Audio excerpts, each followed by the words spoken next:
Hello guys, प्रेमाविश sociology point में आपका स्वागत है। समाजशास्त्र विषय की जानकारी के लिए हम अपनी क्लास को आगे बढ़ाते हैं। इस समय हम सोशलॉजी के मोस्ट इम्पॉर्टेंट एमसीक्यूज की सीरीज चला रहे हैं, जो परीक्षा की दृष्टि से बहुत ही महत्वपूर्ण है। और ये एमसीक्यूज जो परीक्षा में ज़्यादातर पूछे जाने वाले चुनिंदा प्रश्नों का संकलन है। तो चलिए स्टार्ट करते हैं और चलते हैं क्वेश्चन पर। तो आज की जो एमसीक्यूज़ है वो सामाजिक समूह पर आधारित एमसीक्यूज़ है। सामाजिक समूह पर आधारित एमसीक्यूज़ है। तो चलिए क्वेश्चन पर चलते हैं। क्वेश्चन है, समूह की व्याख्या वस्तुपरक अथवा व्यक्तिपरक के रूप में किसने की है? समूह की व्याख्या वस्तुपरक व व्यक्तिपरक के रूप में किसने की है?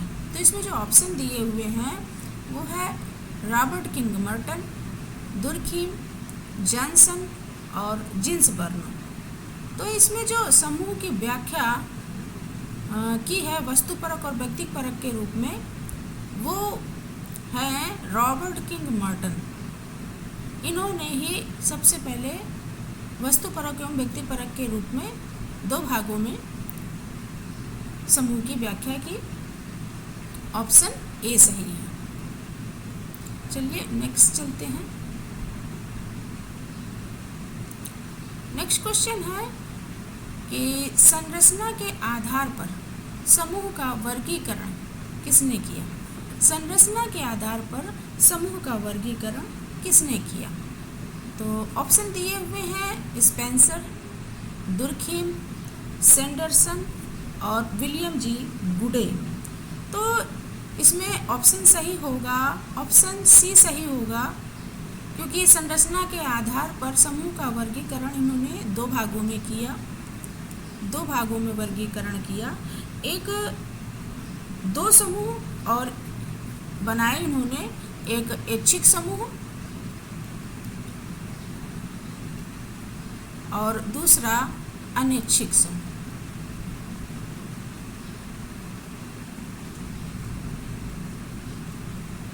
अनैच्छिक समूह। तो इस तरीके से इन्होंने दो समूह बताए, ऐच्छिक और अनैच्छिक।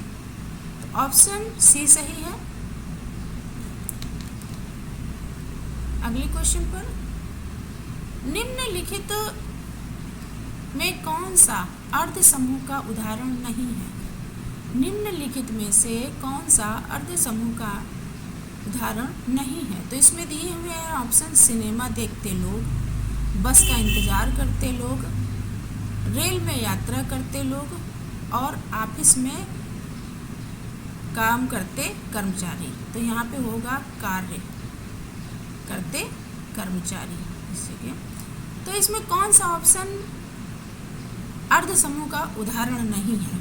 तो जो अर्ध समूह होता है वो ऐसा समूह होता है जो भीड़ भाड़ युक्त होता है और वो आपस में एक दूसरे से अंतःक्रिया नहीं करते हैं। तो ऐसे समूह जो होते हैं वो अर्ध समूह होते हैं। तो जिसमें सिनेमा देखते हुए लोग क्या है, अर्ध समूह है, क्योंकि सिनेमा में क्या होता है, लोग एक साथ बैठकर सिनेमा देखते हैं, लेकिन उनको अगल बगल से कोई मतलब नहीं होता, अंतःक्रिया नहीं करते हैं। बस में भी बस का इंतज़ार करते लोग भी अंतःक्रिया नहीं करते हैं, क्योंकि उनका टारगेट पता है कि हमें सिर्फ बस का इंतज़ार करना है या ट्रेन का इंतज़ार करना है। किंतु जो ऑफिस में कार्य कर रहे होते कर्मचारी हैं, उनकी अंतःक्रियाएं लगातार चलती रहती हैं, क्योंकि उनको उनके कार्यों के द्वारा उनकी क्रियाएं होती रहती हैं। इसलिए जो इसमें ऑप्शन डी है वो सही है। तो अर्ध समूह का जो उदाहरण नहीं है वो ऑप्शन डी, ऑफिस में कार्य करते हुए कर्मचारी। आगे है क्वेश्चन, प्राथमिक समूहों के सदस्यों में पारस्परिक संबंधों की प्रकृति निम्न में से किस प्रकार की होती है? प्राथमिक समूहों के सदस्यों में पारस्परिक संबंधों की प्रकृति निम्न में से किस प्रकार की होती है? तो किस प्रकार की होती है? ऑप्शन दिए हैं, ए वैयक्तिक संबंध, औपचारिक संबंध, जटिल संबंध और इनमें से कोई नहीं। तो जो प्राथमिक संबंध होते हैं वो कैसे होते हैं? वैयक्तिक होते हैं। जो प्राथमिक संबंध होते हैं वो वैयक्तिक संबंधों पर आधारित होते हैं। आगे नेक्स्ट क्वेश्चन पर, निम्न में से सामाजिक समूह के निर्माण में आवश्यक तत्व कौन सा है? निम्न में से सामाजिक समूह के निर्माण में आवश्यक तत्व कौन सा है? तो ऑप्शन दिए हैं प्रयोग, अवलोकन, अंतःक्रिया और खोज। तो इसमें जो सामाजिक समूह का निर्माण होता है, मान लो एक जगह भीड़ इकट्ठा है और उस भीड़ में जब अंतःक्रिया होने लगती है तो वो एक सामाजिक समूह का रूप हो जाता है, यानी किसी विशेष उद्देश्य को लेकर उनमें जब अंतःक्रिया होती है तो जो सामाजिक समूह होता है तो वो किसके द्वारा होता है? अंतःक्रिया। यानी ऑप्शन इसमें कौन सा सही है? सी, ऑप्शन सी सही है। नेक्स्ट क्वेश्चन, क्वेश्चन नंबर 6 है, औपचारिक संबंध निम्न में से किस समूह के लक्षण हैं? औपचारिक संबंध निम्न में से किस समूह के लक्षण हैं? तो ऑप्शन दिया है प्राथमिक समूह, द्वितीयक समूह, स्थानीय समूह और स्थायी समूह। तो जो औपचारिक संबंध होते हैं वो कहाँ होते हैं? ऑफिस में होते हैं या किसी कार्यालय में होते हैं। तो जो औपचारिक संबंध होते हैं वो किस पर आधारित होते हैं? द्वितीयक समूह पर। तो ये जो ऑफिस में कार्य करते लोग होते हैं, कार्यालयों में कार्य करते हुए लोग होते हैं, वो द्वितीयक संबंध पर आधारित होते हैं। और ये द्वितीयक संबंध किस पर आधारित होते हैं? औपचारिक संबंधों पर। तो इस तरीके से ऑप्शन बी सही है। नेक्स्ट क्वेश्चन, निम्न में से किस समाजशास्त्री ने प्राथमिक समूह की अवधारणा को प्रस्तावित किया है? किस समाजशास्त्री ने प्राथमिक समूह की अवधारणा को प्रस्तावित किया है?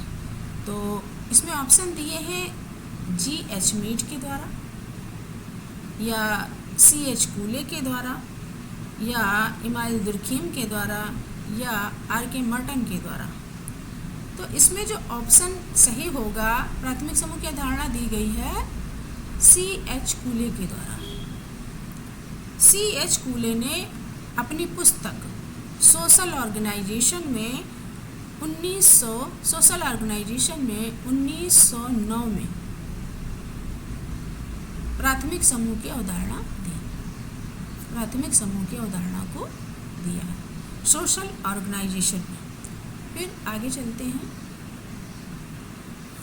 क्वेश्चन है, किसने सामाजिक समूह का वर्गीकरण ऊर्ध्व एवं क्षैतिज में किया है? किसने सामाजिक समूह का वर्गीकरण ऊर्ध्व एवं क्षैतिज में किया है? तो ऑप्शन दिए हैं सी.एच. कूले, डब्ल्यू.जी. समनर और डब्ल्यू.एफ. ऑकबर्न और एच. मिलर। तो जो इन चारों में से किसने सामाजिक समूह का वर्गीकरण ऊर्ध्व और क्षैतिज में किया है? तो एच. मिलर के द्वारा ये वर्गीकरण किया गया है।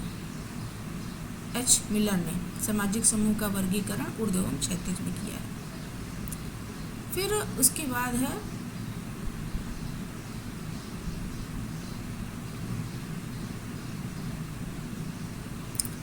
किसने जाति गतिशीलता तथा गतिकी की व्याख्या के लिए संदर्भ समूह सिद्धांत के प्रयोग का समर्थन किया है? किसने जाति गतिशीलता तथा गतिकी की व्याख्या के लिए संदर्भ समूह सिद्धांत का प्रयोग का समर्थन किया है? तो ऑप्शन दिए हुए हैं कैथलीन गफ, लुइस डूमा, वाई.वी. दामले और जी.एस. घुरिये। तो जो ये जाति गतिशीलता की बात की है, संदर्भ समूह सिद्धांत को अपनाते हुए इन्होंने जाति गतिशीलता के विषय में बताया है। तो ऑप्शन इसमें सी सही है, वाई.वी. दामले ने।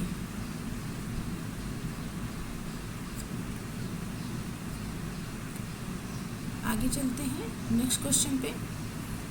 क्वेश्चन है, किस पुस्तक से मर्टन ने संदर्भ समूह की अवधारणा को ग्रहण किया है? किस पुस्तक से मर्टन ने संदर्भ समूह की अवधारणा को ग्रहण किया है? तो ऑप्शन है इसमें American soldier, community in social research, sociology of science और रीडर इन ब्यूरोक्रेसी। तो मार्टन ने संदर्भ समूह की अवधारणा को किससे ग्रहण किया है? तो ग्रहण किया है अमेरिकन सोल्जर से, अमेरिकन सोल्जर से। इसमें दो समूह थे, एक, और इन दोनों समूहों में तुलना की गई थी। तो इसीलिए संदर्भ समूह की अवधारणा को मार्टन ने अमेरिकन सोल्जर से लिया। फिर उसके बाद है द्वितीयक समूह की अवधारणा किसने दी है? द्वितीयक समूह की अवधारणा किसने दी है? तो ऑप्शन दिए हैं समनर, बीयरस्ट्रीट, जॉर्ज सीमल और गिडिंग्स। तो जो द्वितीयक समूह की अवधारणा है वो बीयरस्ट्रीट के द्वारा दी गई है। फिर आगे है समाज शास्त्र समूह का विज्ञान है, यह तर्क किसके द्वारा दिया गया है? समाज शास्त्र समूह का विज्ञान है, यह तर्क किसके द्वारा दिया गया है? तो ऑप्शन है जॉनसन, मैक्स वेबर, आंद्रे बेते और कार्ल मार्क्स। तो जो इसमें ऑप्शन सही है कि समाज शास्त्र समूह का विज्ञान है, यह तर्क दिया गया है जॉनसन के द्वारा। तो सामाजिक समूह से संबंधित आज हमने 12 क्वेश्चन कंप्लीट किए। आगे की क्लास में हम और क्वेश्चन सॉल्व करेंगे। वीडियो यदि अच्छी लगी हो तो चैनल को लाइक, शेयर, सब्सक्राइब करें। Thanks for watching.